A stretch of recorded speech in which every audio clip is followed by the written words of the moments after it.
Hi, everybody, and welcome to Unique Peace. I am Janice. I'm your host. I am a Reiki Master Teacher and Psychic Medium here on Long Island. And today I am being joined by Kenneth Schmidt. He is the author of 5 volumes of Quantum Energetics, and he's going to be talking about the necessary needs for these books as well as what brings him peace as he guides us through spirituality. And join me in welcoming Kenneth to this with us. Hi, Kenneth. Hi, Janice. How Thank are you you. today? Great. Thank you Great. very much for having me on. Yes, I'm excited. I'm excited. You've written 5 volumes of quantum energetics and spiritual. Yeah, quantum energetics and spirituality aligning with universal consciousness. And what has brought about? Can you talk us through the story of how these volumes came? A little bit of your background and how this, is obviously your background led to the writing of these volumes. Right. Um, Basically, I was meditating one day and I just felt a message from within that I needed to write what I know from my inner knowing. And so I sat down at my computer and started writing. And after a few months, I decided to start posting things that I was writing on some of the social media. And on Facebook, one of the women who had been reading what I've been posting said, "You need to publish these things. Um, this is just too insightful and wonderful." So that's what I did. I published my first volume. And then I kept getting more and more information to keep writing. And so I published another one. And it So just keeps coming. yeah, now I'm working on number 6. Amazing, amazing. And so you've written these 5 volumes. So let's go back just a little bit to what has led you to become the spiritual being that you are and guide people. You have mentioned in childhood that you kind of had nudgings and intuitions.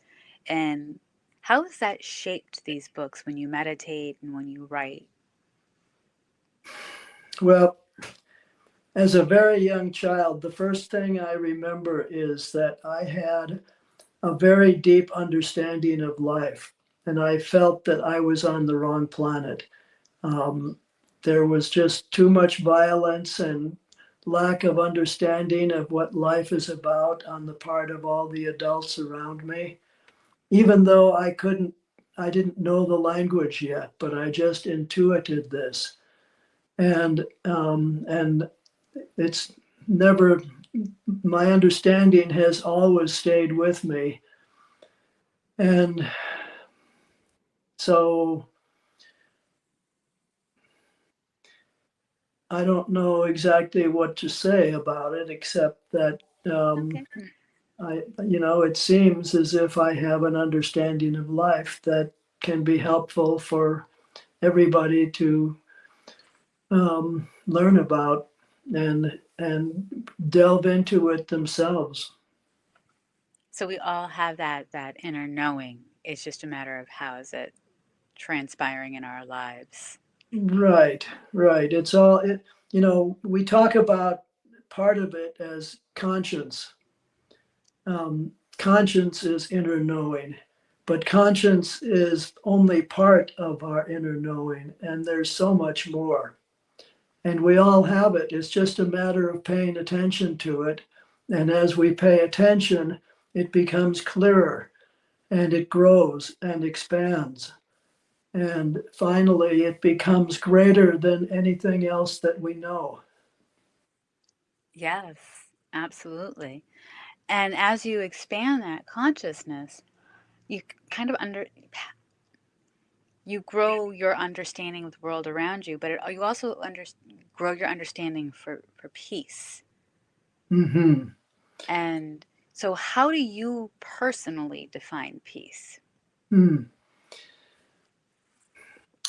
Well, I would say it's part of just accepting everything that happens to you and around you and within you. It's a matter of recognizing who we actually are because we have come to experience life as we do in order to be able to experience fear. Because in our essence, we can't do it. We would never take it seriously because we actually are fractals of infinite consciousness. And that means that we have all the abilities of the consciousness that we are part of, that creates us constantly. And um, and so we are infinitely creative, and we don't recognize that because in our human person we have intentionally accepted limiting beliefs about ourselves, so that we have created this sort of um, compartment of consciousness that we live within. And in order to basically expand universal consciousness, because the consciousness that creates us doesn't have any fear. It has only acceptance and love. And so once we can deal with these limitations and recognize that our consciousness never terminates. We are eternal and infinite awareness.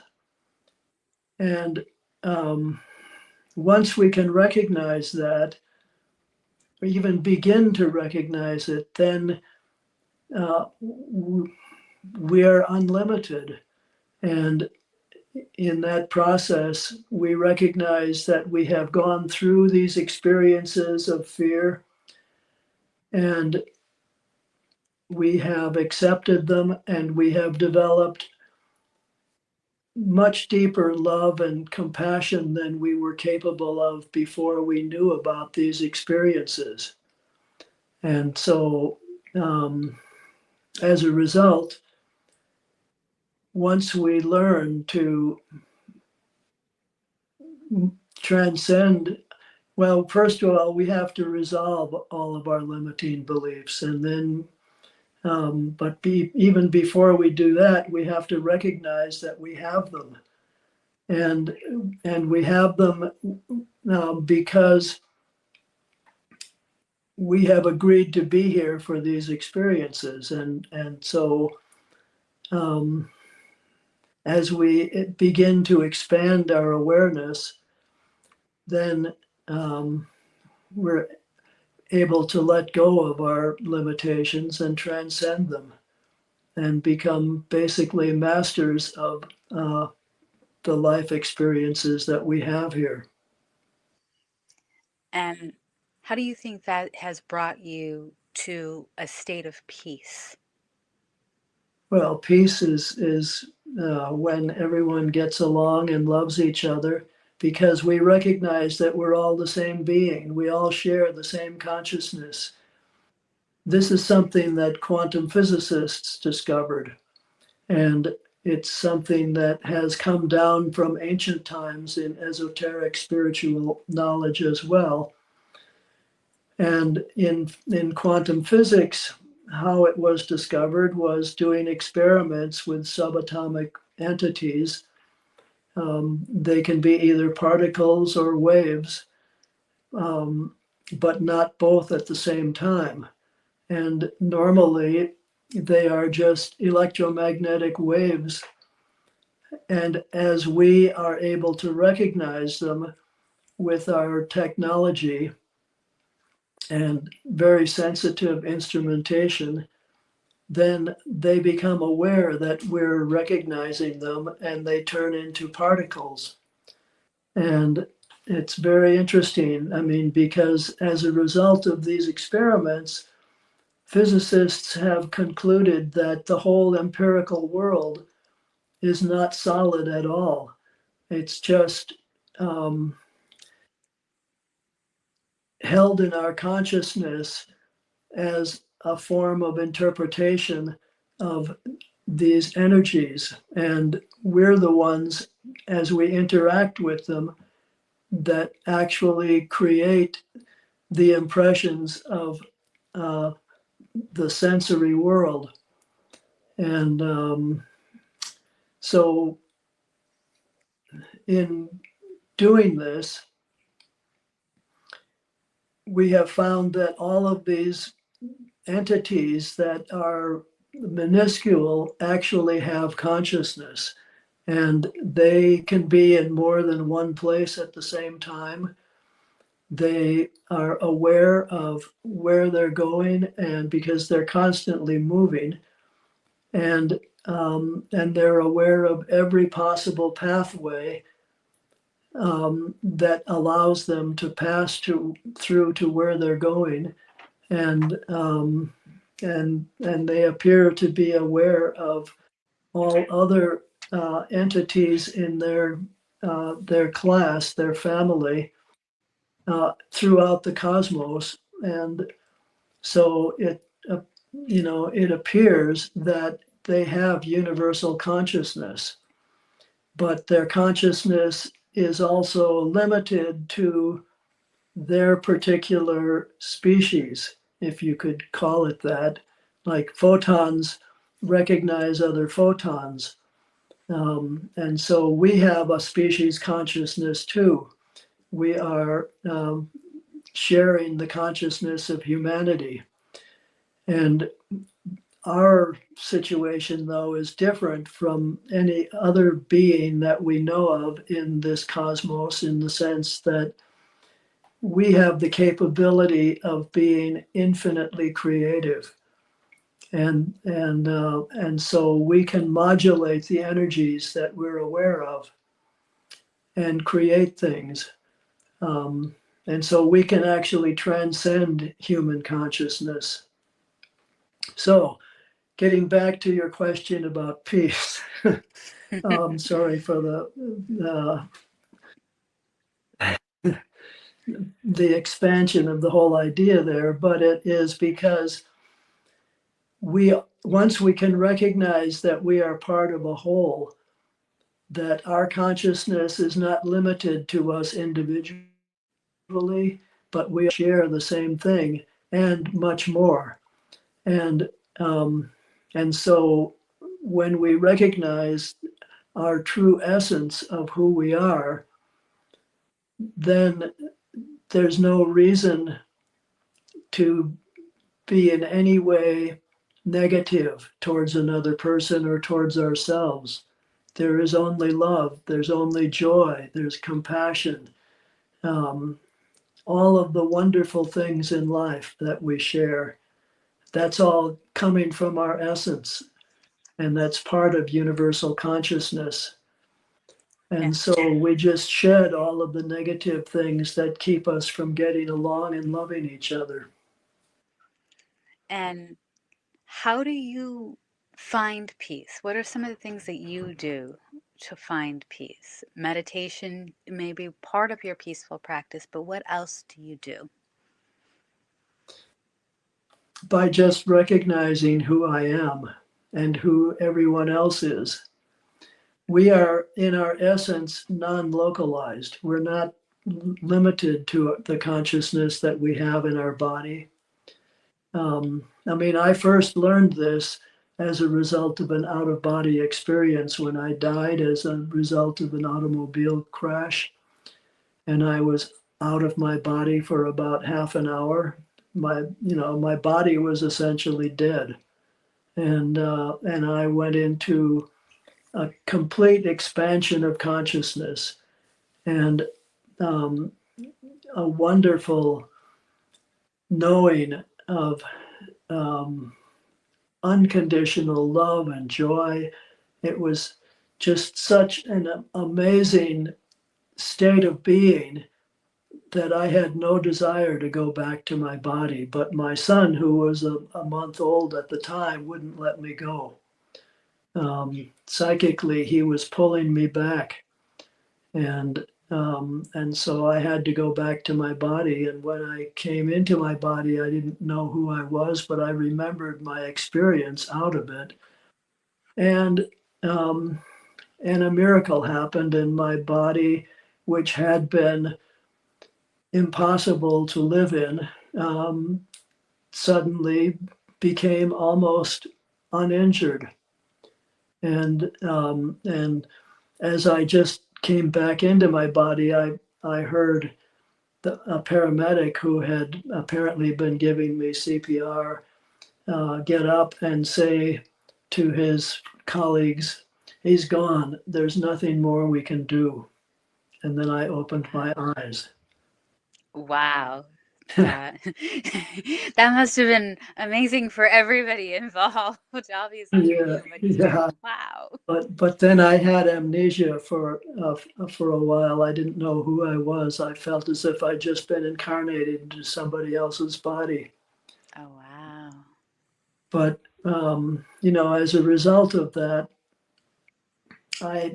it totally changed my whole perspective about life, and the idea of dying sometime just disappeared because um, I knew that that's not what happens to us.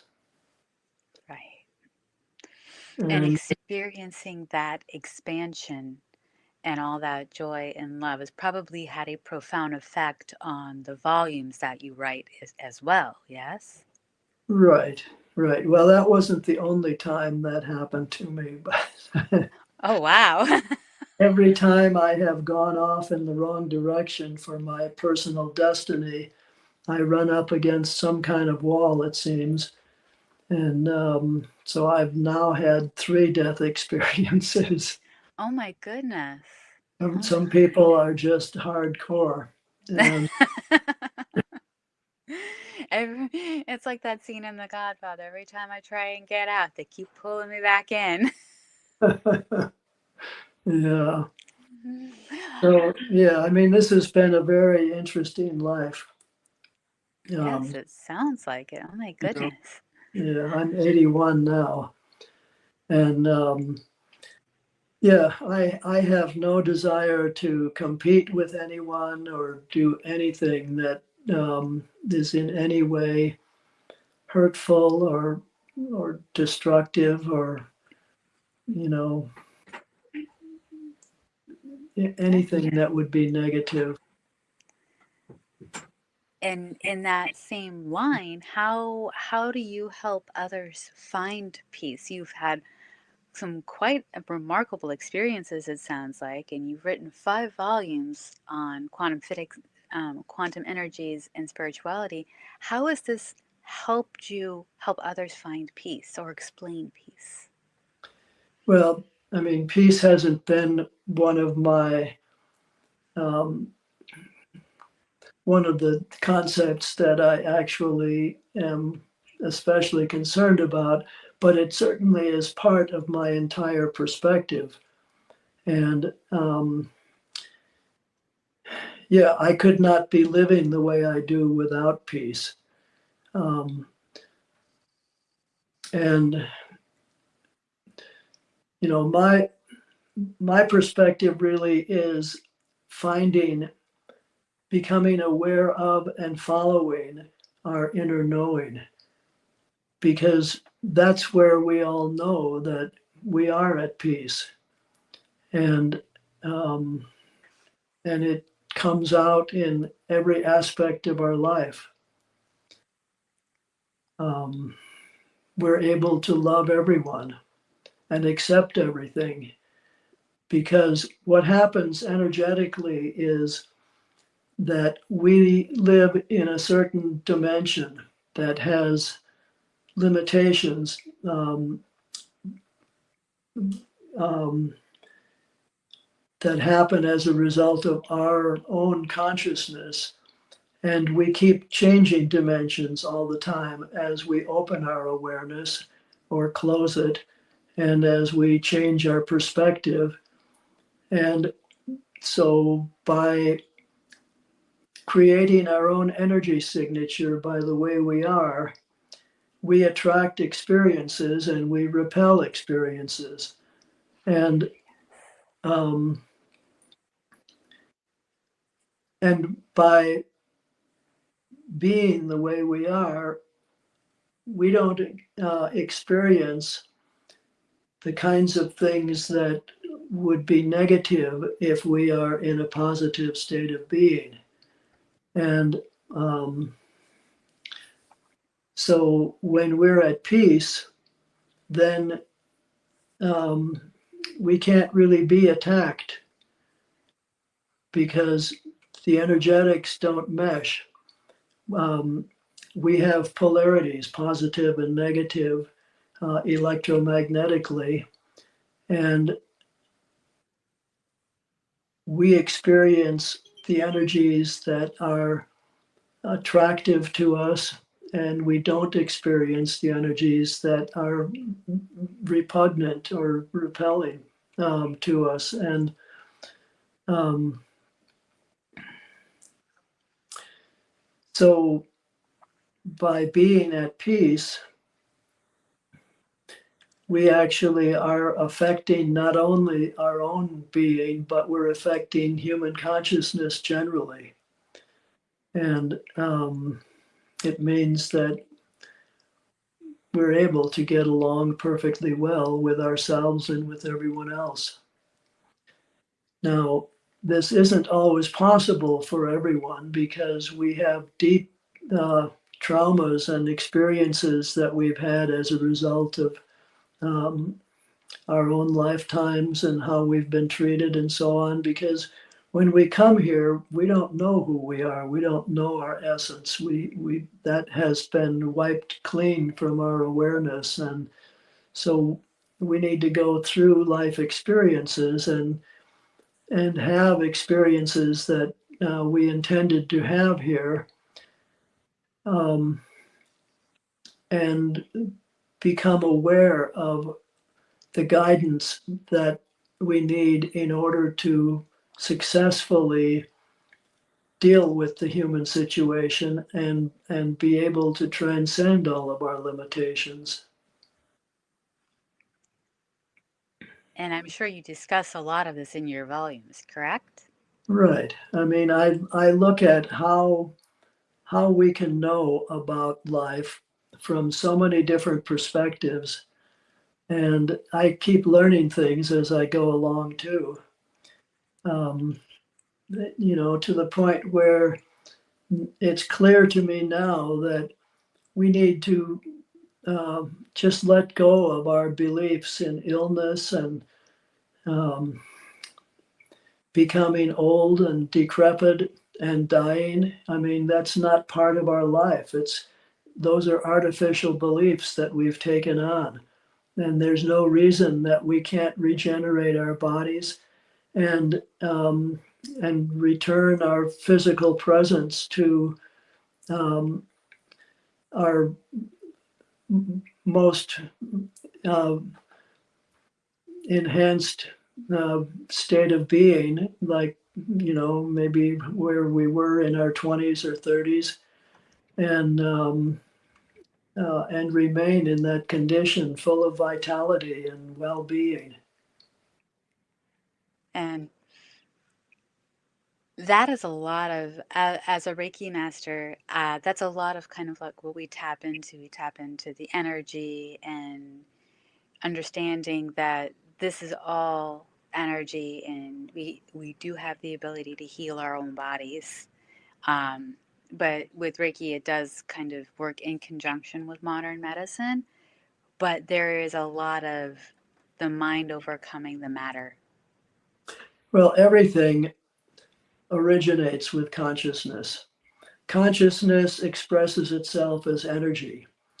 Energy has potential to create things, to become forms. Um, and so our consciousness actually creates our bodies. And all of the things that we use to help us feel better are creations of our consciousness. But we have developed into beings who have only partial awareness of our full consciousness. I mean, we have our conscious minds, our subconscious minds, and much more than that. But we're mostly unaware of our subconscious, and the subconscious really has more power to control the state of our bodies than our conscious mind does. And so it it helps us to be able to train or retrain our subconscious according to what we know it should be, and not just as a result of past experiences. And so we use things like meditation and neuro linguistic programming and um, past life regression analyses and so forth, um, along with um, invocations and things. And all of that, I mean, things like material assets too, like medicine and so forth, can all be helpful because those leave impressions on our subconscious. Yes. Yes. And in your experience, how can we tap into the peaceful consciousness? Hmm. Yeah, we have to learn to just be. And, it's helpful to listen to inspiring music, to go for walks in nature and just be present, listen to the birds and the other creatures, and feel the wind and the breeze, and learn to communicate with the clouds and the angels of the air. And um, nature can be very helpful, especially places that are majestic and inspiring. Um, and we need to learn to be aware of the spirit of the earth, because this planet is not just material. This is a living being that we are uh, living on, and she unconditionally loves us and supports us regardless of what we do to her. Just like our hearts live to enhance our life, and they unconditionally love us. Yeah, they live us, regardless of what we do to them. All of our organs are like that, and they actually all have their own consciousness too. Just like every photon and electron and proton in our bodies, everything is conscious, and they all work together to basically in sync with our energy signature, which we're in charge of and which we create, and and we do it unintentionally, but we can do it intentionally. Yes. Yes. And what are some of the ways we can bring peace into our lives? I think you just answered that question actually. So, um, what are some of the ways you quickly, like if you get frazzled? I mean, it doesn't sound like it happens very often now, but like back, like say when you were experiencing climbing that mountain, as we say, and roadblock and twists and turns, what are some of the ways that you found peace back then, that we can kind of use now? Well, I think um, the easiest thing is just when you if you feel um, anxious and uncentered, to stop what you're doing, take a few deep breaths, gather your sense of yourself, and and then just be calm and quiet and look within. Feel for your inner knowing, and because when you really are in touch with your heart consciousness, there is no anxiety, um, and you become peaceful and ultimately enlightened. Um, and that's really what we all need to learn. And if we can follow our inner knowing in every moment, we don't have to necessarily focus on it, but it's there in our awareness. Um, then we actually have everything that we need to be successful in every moment. Um, because there's nothing that we don't know. Beautiful. And what advice would you give us in not just tapping into our conscious, but to kind of like be aware and live the conscious?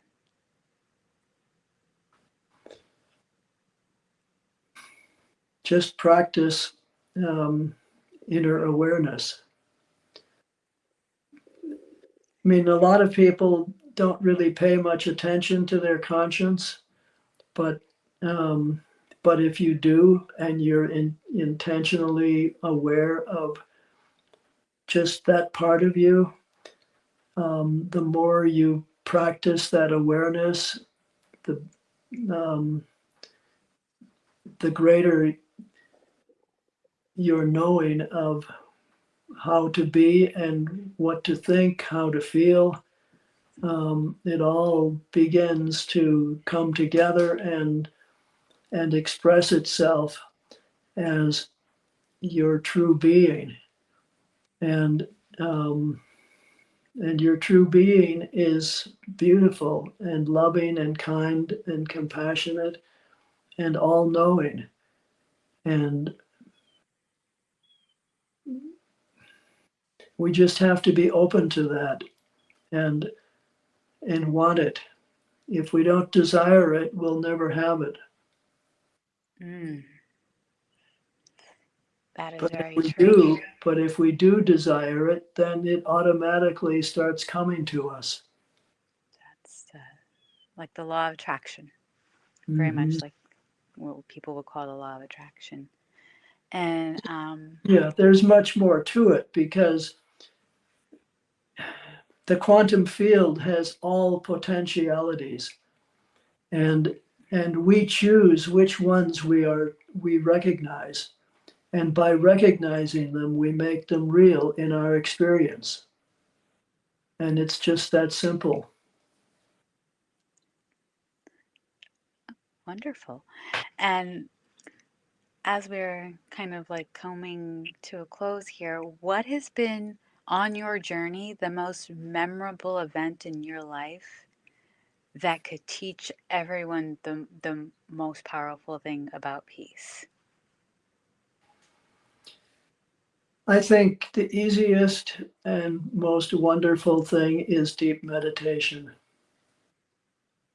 because it helps you ultimately be in touch with your essence of who you are, um, and it helps you to achieve a deep sense of peace. And in the process, you feel really good. Um, You learn what deepest love actually is, and joy, and um, life enhancement. That's what we're all about. Yes. Thank you, Kenneth, for joining us today. I am truly grateful and have gained some new insights in a lot of ways. Hmm. Okay, well, thank you very much for having me. It's always great to talk with others about these things. Yes, yes. Hold 1 second. I'll be right back. Thank you, everyone, for joining us on this enlightening conversation about peace and consciousness and how to be more aware and peaceful while being very conscious of it. Thank you for joining us, and I look forward to talking to you or with you next week.